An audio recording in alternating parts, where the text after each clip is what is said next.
बोले, मीठे बच्चे, यह पढ़ाई सोर्स ऑफ इनकम है। इससे तुम मनुष्य से देवता बनते हो। 21 जन्मों के लिए सच्ची कमाई हो जाती है। मीठे बच्चे, ये पढ़ाई सोर्स ऑफ इनकम है। इससे तुम मनुष्य से देवता बनते हो। 21 जन्मों के लिए सच्ची कमाई हो जाती है। प्रश्न है, बाप जो मीठी मीठी बातें सुनाते हैं वह धारण कब होगी? बाबा बोले, जब बुद्धि पर मत व मन मत का प्रभाव नहीं होगा। जो बच्चे सुनी सुनाई बातों पर चलते हैं उनकी बुद्धि में धारणा हो नहीं सकती है ना। बाबा कहते हैं जो सुनी सुनाई बातों पर चलते हैं तो वो धारणा नहीं कर सकते, क्योंकि फिर वो बातों के प्रभाव में रहते हैं। फिर बाबा का याद आएगा, बातें याद आती हैं। सिवाय ज्ञान के और कुछ भी कोई सुनाता है तो वह जैसे क्या हो गया?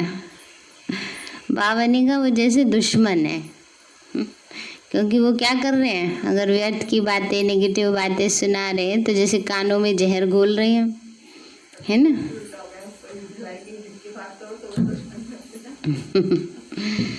झूठी बातें सुनाने वाले बहुत हैं, इसलिए hear no evil, see no evil. मनुष्य से देवता बनने के लिए एक बाप की श्रीमत पर ही चलना है। गीत है, हमारे तीर्थ न्यारे हैं, हम धरती के तारे हैं। ओम शांति। इस गीत में जैसे कि अपनी महिमा करते हैं, अपनी महिमा वास्तव में की नहीं जाती। यह तो सब समझने की बातें हैं। जो भारतवासी बहुत समझदार थे अभी बेसमझ बने हैं। अब प्रश्न उठता है कि समझदार कौन थे? यह कहाँ भी लिखा हुआ नहीं है। तुम हो गुप्त। कितनी वंडरफुल बातें हैं। एक तो बाप कहते, मेरे द्वारा ही बच्चे मुझे जान सकते हैं। फिर मेरे द्वारा सब कुछ जान जाते हैं। सृष्टि के आदि मध्य अंत का जो खेल है उनको समझ जाते हैं और कोई भी नहीं जानते। और एक मुख्य भूल की है जो निराकार परमपिता परमात्मा शिव के बदले कृष्ण का नाम डाल दिया है। पहला नंबर शास्त्र है जिनको श्रीमद् भगवत गीता कहते, वही रॉन्ग हो गया। इसलिए पहले पहले तो सिद्ध करना है कि भगवान एक है। फिर पूछना है कि गीता का भगवान कौन है। बाबा ने कहा पहले पहले ये बात सिद्ध करनी है कि भगवान एक है, फिर पूछना है कि गीता का भगवान कौन है। तो भारत का आदि सनातन देवी देवता धर्म है। अगर नया धर्म कहें तो ब्राह्मण धर्म ही कहेंगे। पहले चोटी है ब्राह्मण, फिर है देवताएं। ऊंचे ते ऊंचा है ब्राह्मण धर्म। जो ब्राह्मण ब्रह्मा द्वारा परम पिता परमात्मा रचते हैं वही ब्राह्मण फिर देवता बनते हैं। मुख्य बात है भगवान सबका बाप है, नई दुनिया का रचयिता है। बावनी का समझने की ये बात है कि भगवान सबका पिता है, नई दुनिया का रचयिता है। जरूर नई दुनिया ही रचेंगे। नई दुनिया में नया भारत होता है। जन्म भी भारत में लिया, भारत को ही स्वर्ग बना रहे हैं ब्रह्मा द्वारा। तुमको अपना बनाकर फिर पढ़ाते हैं मनुष्य से देवता बनाने। तो पहले तुम शूद्र वर्ण के थे, फिर आए ब्राह्मण वर्ण में, फिर दैवी वर्ण में। पीछे दी वृद्धि होती रहती है। एक धर्म से अनेक धर्म हो जाते हैं। टाल टालियाँ भी सब धर्मों की बन जाती हैं। तो हर एक धर्म से निकलती हैं। 3 ट्यूब्स होती हैं ना, ये है मुख्य। हर एक से अपनी अपनी शाखाएं निकलती हैं। बावनी का 3 धर्म है मुख्य, वैसे 4 धर्म मुख्य हैं। फिर बाबा कहते 3 ट्यूब्स होती हैं मुख्य, हर एक से अपनी अपनी शाखाएं निकलती हैं, है ना। जैसे इस्लाम धर्म से निकली, क्रिश्चियन धर्म से निकली ना, तो बाबा कहते हैं ऐसे अलग अलग शाखाएं निकलती हैं। मुख्य है फाउंडेशन, फिर 3 ट्यूब्स हैं मुख्य। थुर है आदि सनातन देवी देवता धर्म का, जो अभी सब राजयोग सीख रहे हैं। दिलवाड़ा मंदिर बड़ा अच्छा बना हुआ है, उसमें सारी समझानी है। बच्चे यहाँ बैठे हैं, कल पहले भी तुमने राजयोग की तपस्या की थी। जैसी क्राइस्ट का यादगार कृष्ण देश में है, वैसे तुम बच्चों ने यहाँ तपस्या की है, तब तुम्हारा भी यादगार यहाँ है तो बड़ा सहज, परंतु कोई भी जानते नहीं हैं। सन्यासी लोग तो कह देते हैं ये सब कल्पना है, जैसी जो कल्पना करे। तुम्हारे लिए भी कहते हैं कि चित्र आदि सब कल्पना से बनाए हैं। जब तक बाप को जाने कल्पना ही समझते हैं। नॉलेजफुल तो एक ही बाप है, तो मुख्य है बाप का परिचय देना ना। बाबा का मुख्य बात क्या है? बाबा का परिचय देना। वह बाप स्वर्ग का वर्षा देते हैं, कल्प पहले भी दिया था, फिर 84 जन्म लेना पड़े। भारतवासियों के ही 84 जन्म होते हैं। फिर संगम युग पर बाप आकर राजधानी स्थापन करते हैं। तुम बच्चों ने बाप द्वारा समझा है। बाबा कहते हैं बच्चे अभी बाबा के द्वारा हमने बात समझी है, कैसे राजधानी स्थापन हो रही है। हमने 84 जन्म लिए हैं। पहले तो क्या समझते थे, 84 लाख योनियों में जाना पड़ेगा, पता नहीं क्या बनेंगे अगले जन्म में ना। लेकिन अभी तो बाबा ने कितनी अच्छी बात समझाई है। तो जब अच्छी रीति समझे, बुद्धि में बैठे, तब तो खुशी में रहें। यह पढ़ाई बड़ी सोर्स ऑफ इनकम है। पढ़ाई से ही मनुष्य बैरिस्टर आदि बनते हैं, लेकिन यह पढ़ाई मनुष्य से देवता बनने की है। प्राप्ति कितनी भारी है, इन जैसी प्राप्ति कोई करा न सके। ग्रंथ में भी गया हुआ है, मनुष्य से देवता किए करत न लागी वार। परंतु मनुष्यों की बुद्धि चलती नहीं है। जरूर वह देवी देवता धर्म प्राय लोप हो गया है। तब तो लिखते हैं कि मनुष्य से देवता बने। देवताएं तो सतयुग में थी। बाबा का अगर देवी देवता होते तो ये क्यों कहा जाता मनुष्य से देवता की करत न लागे वार। नहीं है तभी तो भगवान बनाते हैं ना सबको। तो उनको जरूर भगवान ने संगम पर रचा होगा, कैसे रचा यह नहीं जानते। गुरु नानक ने भी परमात्मा की महिमा गाई है, उन जैसी महिमा कोई ने नहीं गाई। इसलिए ग्रंथ को भारत में पढ़ते हैं। गुरु नानक का कलयुग में अवतार होता है, वो है धर्म स्थापक। राजाई तो पीछे हुई है। बाप ने तो यह देवी देवता धर्म स्थापन किया है। वास्तव में नई दुनिया तो ब्राह्मणों की ही कहें। बाबा ने कहा बाबा ही आकर देवी देवता धर्म स्थापन करते हैं। बाबा कहते हैं बच्चे चोटी भले ब्राह्मणों की है, परंतु राजधानी देवी देवताओं की शुरू होती है। तुम ब्राह्मण रचे हुए हो, तुम्हारी राजधानी नहीं है। तुम अपने लिए राजधानी स्थापन करते हो। बड़ी वंडरफुल बातें हैं। बाबा कहते हैं कैसी बातें हैं? वंडरफुल बातें हैं। मनुष्य तो कुछ भी नहीं जानते। पहले पहले अपने को मालूम हुआ तो अपने द्वारा दूसरों को मालूम होता है। तुम शूद्र से ब्राह्मण बने हो। ब्रह्मा को भी अभी बाप द्वारा मालूम पड़ता है कि हम क्या थे और क्या बन गए, बाबा हमें फिर से क्या बना रहे हैं। ये किसने बताया? शिव बाबा ने बताया ब्रह्मा के द्वारा। एक को बताया तो बच्चों को भी बताना होता है। उनके तन के द्वारा तुम बच्चों को बैठ समझाते हैं। ये है अनुभव की बातें। शास्त्रों से तो कोई कुछ भी समझ ना सके। बाबा कहते हैं सारे कल्प में एक ही बार मैं ऐसे ही आकर समझाता हूँ और अनेक धर्मों का विनाश, एक धर्म की स्थापना कराता हूँ। यह 5000 वर्ष का खेल है। तुम बच्चे जानते हो हमने 84 जन्म लिए हैं। विष्णु की नाभि से ब्रह्मा दिखाते हैं। ब्रह्मा और विष्णु यह किसके बच्चे हैं?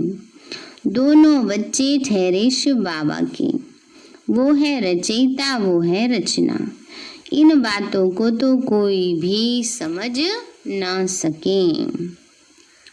बिल्कुल ही नई बात है। बाबा भी कहते हैं ये नई बातें हैं। कोई शास्त्रों में यह बातें हो न सके। ज्ञान का सागर बाप है, वही गीता का भगवान है। भक्ति मार्ग में शिव जयंती भी मनाते हैं। सतयुग त्रेता में नहीं मनाते, तो जरूर संगम पर ही आते होंगे। यह बातें तुम समझते जाते हो और समझाते रहते हो।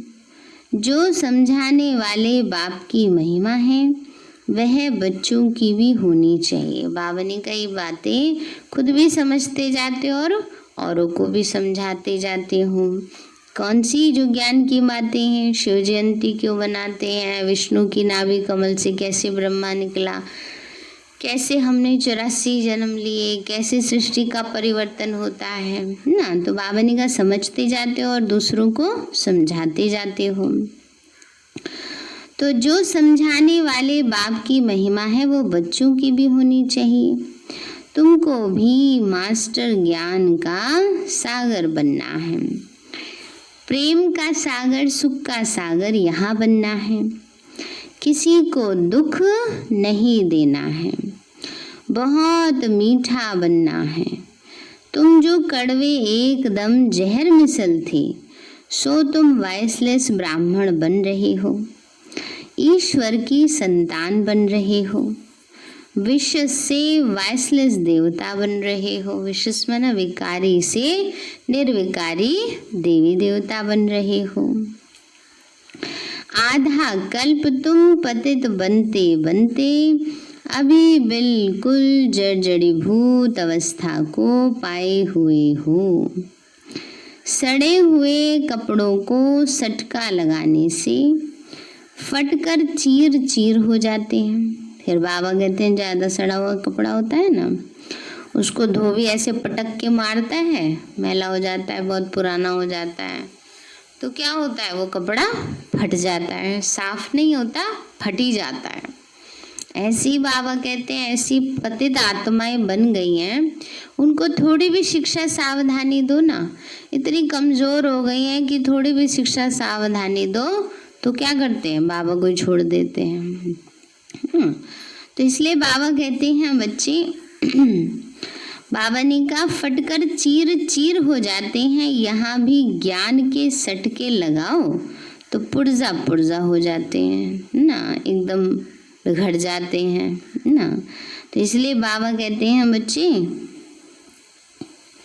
कोई कपड़ा ऐसा मैला है जो साफ करने में बहुत टाइम लगता है, फिर वहाँ भी हल्का पद मिल जाता है। बाबा तो धोबी है। बाबा क्या है? धोबी है। सबके कपड़े धो रहा है। मैं तो कल कह रही थी बाबा आप तो दर्जी भी हो, मशीन गड़बड़ हो रही है, ठीक कर दो इसको। तो बाबा कहते हैं बच्चे बाबा तो धोबी है, तो तुम भी साथ में मददगार हो। धोबी भी नंबरवार होते हैं, यहाँ भी नंबरवार हैं। धोबी अच्छे कपड़े साफ न करे तो कहेंगे ना कि ये तो जैसे हज्जाम है, ऐसे काम चलाओ कटिंग कर दी। ऐसे बाबा कहते हैं, ऐसे कई जो साफ कपड़े नहीं धोते ऐसे बोल देते हैं। आजकल कपड़े साफ धुलाने सीखे हैं, आगे गाँवों में तो बहुत मैले कपड़े धुलाई होते थे। ये हुनर भी बाहर वालों से आया है। बाहर वाले कुछ इज्जत देते हैं, पैसे आदि की मदद करते हैं, जानते हैं यह बहुत बड़ी बिरादरी वाले हैं। अब नीचे गिरे हैं, गिरने वालों पर तरस पड़ता है। बाबा कहते हैं, तुमको कितना धनवान बनाया था, माया ने क्या हालत कर दी है। तुम अभी समझते हो हम विजय माला के थे, फिर 84 जन्म ले जाकर क्या से क्या बने हैं। वंडर है ना, तो तुम समझा सकते हो। तुम भारतवासी तो स्वर्गवासी थे। भारत ही स्वर्ग था, फिर नीचे गिरते गिरते नरकवासी भी बनना पड़े। अब बाबा कहते हैं, पवित्र बन स्वर्गवासी बनो, मन मना भव। शिव भगवानुवाच मामेकम याद करो। याद की यात्रा से तुम्हारे सब पाप नष्ट हो जाएंगे। शास्त्रों में लिखा है, कृष्ण ने भगाया, किस लिए? पटरानी बनाने के लिए। जरासंध की कैद में थी ना 16,108 राजकुमारियां महारानियां, तो उनसे उनको मुक्त कराया श्री कृष्ण ने। तो बाबा कहते हैं, बच्चे किस लिए? पटरानी बनाने के लिए। तो तुम सब पढ़ रहे हो, पटरानी बन रहे हो, परंतु इन बातों को कोई समझ नहीं सकते। अब बाप ने आकर बच्चों को समझाया है।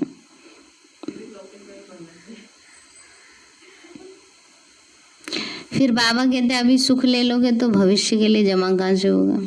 अभी पटरानी बन जाओगे तो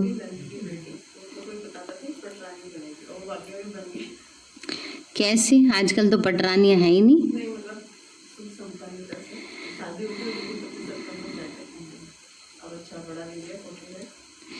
अरे तो इसमें हमारे जैसा तो कोई सुखी नहीं है, देखो।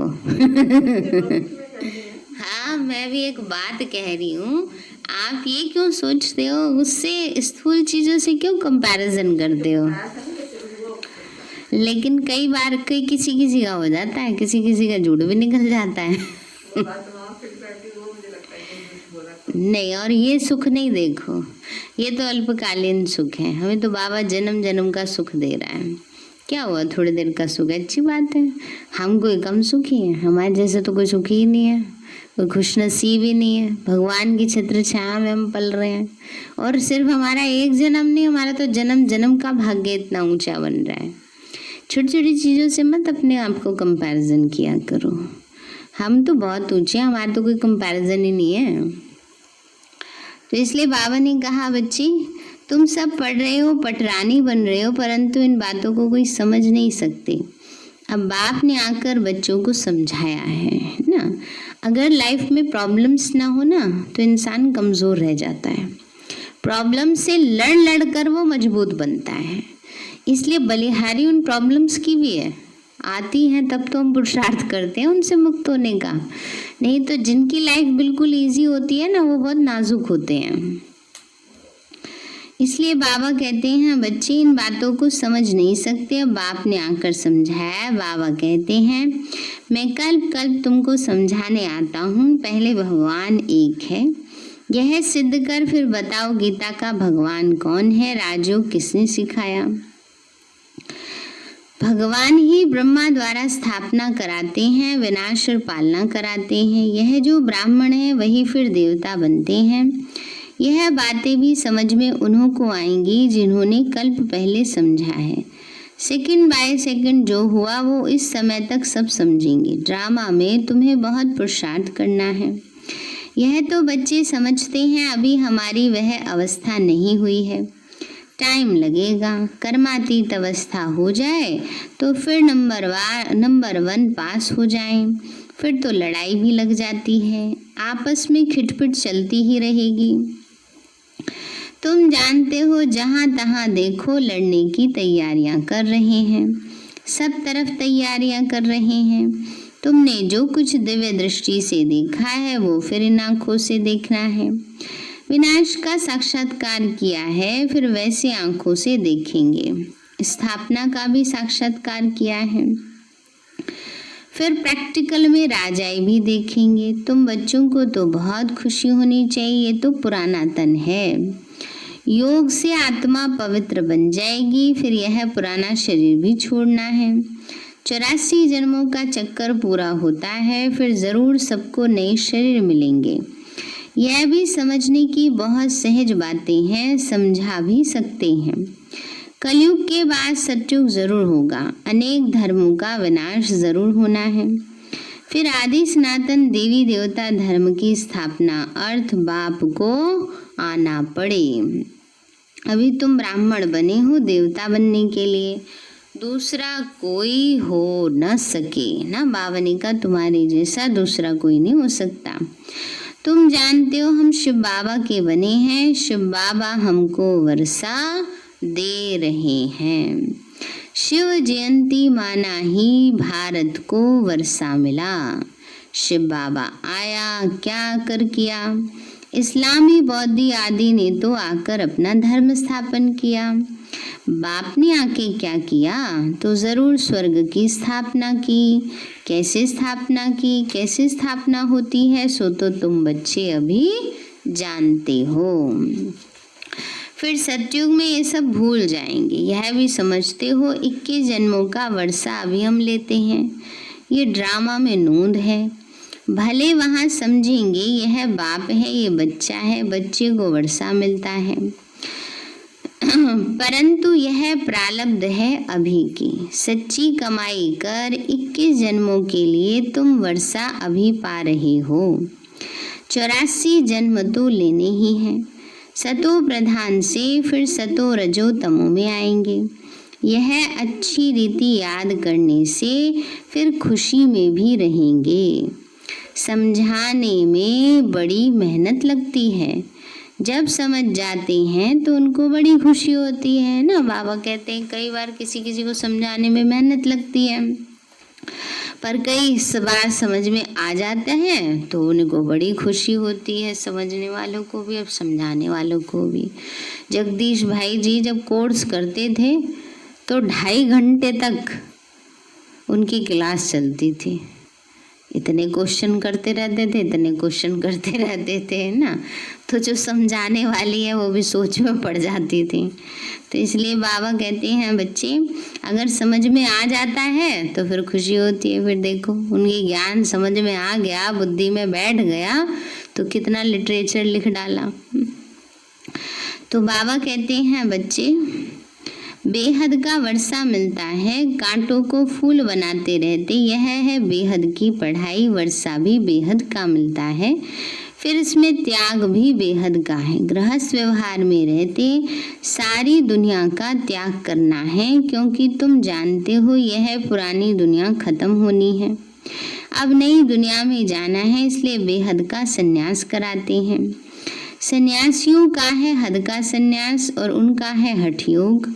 इसमें हठ की तो बात नहीं रहती, यह भी पढ़ाई है। पाठशाला में पढ़ना है मनुष्य से देवता बनने के लिए। शिव भगवान आज कृष्ण हो न सके, कृष्ण कभी नई दुनिया बना न सके, उनको हेवनली गॉड फादर नहीं कहेंगे, हेवनली प्रिंस कहेंगे। तो कितनी मीठी मीठी बातें समझने और धारण करने की हैं।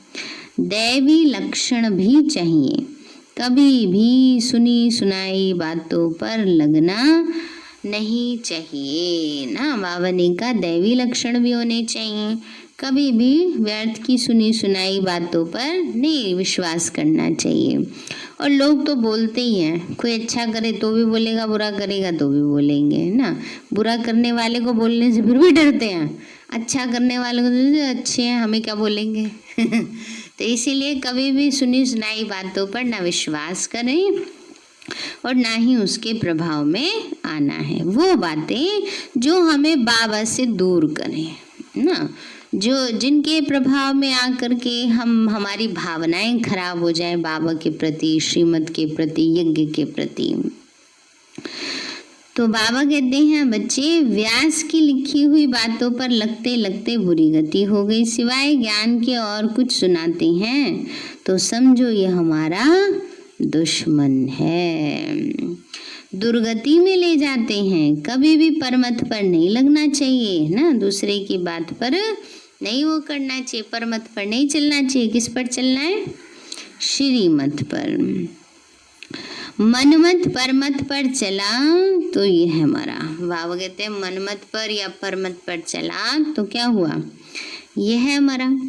बाप समझाते रहते हैं, झूठी बातें बोलने वाले तो बहुत हैं, तुमको तो बाप से ही सुनना है। हियर नोवेल सी नोवेल, बाप दादा आए हैं मनुष्य से देवता बनाने, तो उनकी श्रीमत पर चलना चाहिए ना। अच्छा मीठे मीठे सिक्के लदे बच्चों प्रति माता पिता बाप दादा प्यार और गुड मॉर्निंग। रूहानी बाप की रूहानी बच्चों को नमस्ते। रूहानी हम बच्चों की रूहानी माता पिता बाप दादा को नमस्ते नमस्ते नमस्ते बाबा नमस्ते।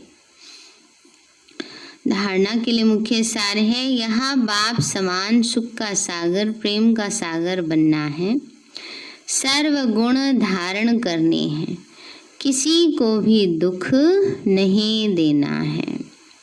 दूसरा है, सुनी सुनाई बातों पर कभी विश्वास नहीं करना है, पर मत पर नहीं चलना है। Hear no evil see no evil. वरदान दिया बाबा ने, ब्राह्मण जीवन की नीति और रीति प्रमाण सदा चलने वाले, व्यर्थ संकल्प मुक्त भव। ब्राह्मण जीवन की नीति और रीति प्रमाण सदा चलने वाले, व्यर्थ संकल्प मुक्त भव। बाबा बोले, जो ब्राह्मण जीवन की नीति रीति प्रमाण चलते हुए सदा श्रीमत की आज्ञाएं स्मृति में रखते हैं और सारा दिन शुद्ध प्रवृत्ति में बिजी रहते हैं, उन पर व्यर्थ संकल्प रूपी रावण वार नहीं कर सकता है ना। बाबा ने कहा, जो ब्राह्मण जीवन की नीति जो बाबा ने हमारे लिए बनाई है और रीति ना, तो बाबा कहते बच्चे नियम प्रमाण जो चलेंगे, संकल्प भी, मनसा भी, वाचा भी, कर्मणा भी, बाबा ने नियम मर्यादाएं दी हैं कि संकल्प भी कैसे चलाने हैं, कर्म कैसे करने हैं, बोल कैसे बोलने हैं। जब हर उसके प्रमाण चलते हैं तो बाबा कहते हैं फिर व्यर्थ आपके ऊपर वार नहीं कर सकता। बुद्धि की प्रवृत्ति है शुद्ध संकल्प करना, वाणी की प्रवृत्ति है बाप द्वारा जो सुना है वो सुनाना, कर्म की प्रवृत्ति है कर्मयोगी बन कर्म करना। इसी प्रवृत्ति में बिजी रहने वाले व्यर्थ संकल्पों से निवृत्ति प्राप्त कर लेते हैं। स्लोगन है, अपने हर नए संकल्प से नई दुनिया की नई झलक का साक्षात्कार कराओ। अपने हर नए संकल्प से नई दुनिया की नई झलक का साक्षात्कार कराओ, माना हमारे द्वारा नई दुनिया की झलक दिखाई दे। सारे हैं मीठे बच्चे, यह पढ़ाई सोर्स ऑफ इनकम है, इससे तो मनुष्य से देवता बनते हो, 21 जन्मों के लिए सच्ची कमाई हो जाती है। प्रश्न है, बाप जो मीठी मीठी बातें सुनाते हैं वो धारण कब होंगी? बाबा बोले, जब बुद्धि पर परमत व मनमत का प्रभाव नहीं होगा। जो बच्चे सुनी सुनाई बातों पर चलते हैं उनकी बुद्धि में धारणा हो नहीं सकती सिवाय ज्ञान के, और कुछ भी कोई सुनाता है वो जैसे दुश्मन है। झूठी बातें सुनाने वाले बहुत हैं, इसलिए हियर नोवेल सी नोवेल। मनुष्य से देवता बनने के लिए एक बाप की श्रीमत पर ही चलना। गीत है हमारे तीर्थ न्यारे, हम धरती के तारे। अच्छा, ओम शांति। मीठे बाबा, आपने हमें सब कुछ दिया, आपका पदम गुणावार शुक्रिया। प्यारे बाबा, आप हमें ज्ञान, गुणों, शक्तियों, वरदानों और सद्बुद्धि से भरपूर करते हो। आपका बार बार शुक्रिया। मीठे बाबा, आपने मुझ आत्मा को, इस सेवा स्थान को, विश्व की सर्व आत्माओं को निर्विघ्न बनाया। आपका बार बार शुक्रिया। प्रकृति के पांचों तत्वों का भी शुक्रिया। साइंस के साधनों का भी शुक्रिया। लौकिक अलौकिक परिवार का भी शुक्रिया। हे तन, तुम्हारा भी शुक्रिया। विश्व की सर्वात्माओं का और ब्रह्मांड की सारी शक्तियों का सब प्रकार का सहयोग देने के लिए शुक्रिया। मीठे बाबा, मुझ आत्मा ने जाने अनजाने में जिन भी आत्माओं को मनसा वाचा कर्मणा दुख दिया है, मैं उन सभी से क्षमा चाहती हूँ। मुझे क्षमादान दिलाओ। और जिन आत्माओं ने मुझे दुख दिया है, विघ्न रूप बने हैं, मैं उन सभी को दिल से क्षमा करती हूँ। सबका कल्याण हो, सबको सुख शांति सद्बुद्धि मिले और बाबा के सेंटर की सेवाएं खूब बढ़ती जाएं। शिव बाबा से सारी शक्तियां मुझे आत्मा में समा रही हैं, पूरे शरीर में फैल रही, पूरे घर में फैल रही हैं, पूरे देश पूरी दुनिया में फैल रही हैं। सब प्रकार के वायरस नष्ट होते जा रहे हैं। मैं आत्मा परम धाम में चमकती हुई मणि हूँ। सतयुग में पावन देवताई शरीर में हूँ। मैं अष्टभुजाधारी देवी दुर्गा हूँ। विघ्न विनाशक गणेश हूँ। मैं बाबा की छत्र छाया में पलने वाली सर्वश्रेष्ठ ब्राह्मण आत्मा हूँ। मैं फरिश्ता हूँ। मेरे साथ सब कुछ बहुत अच्छा होगा। मेरे साथ सब कुछ बहुत अच्छा होगा। मेरे साथ सब कुछ बहुत अच्छा होगा। मेरे साथ सब कुछ बहुत अच्छा होगा। मेरे साथ सब कुछ बहुत अच्छा होगा। ओम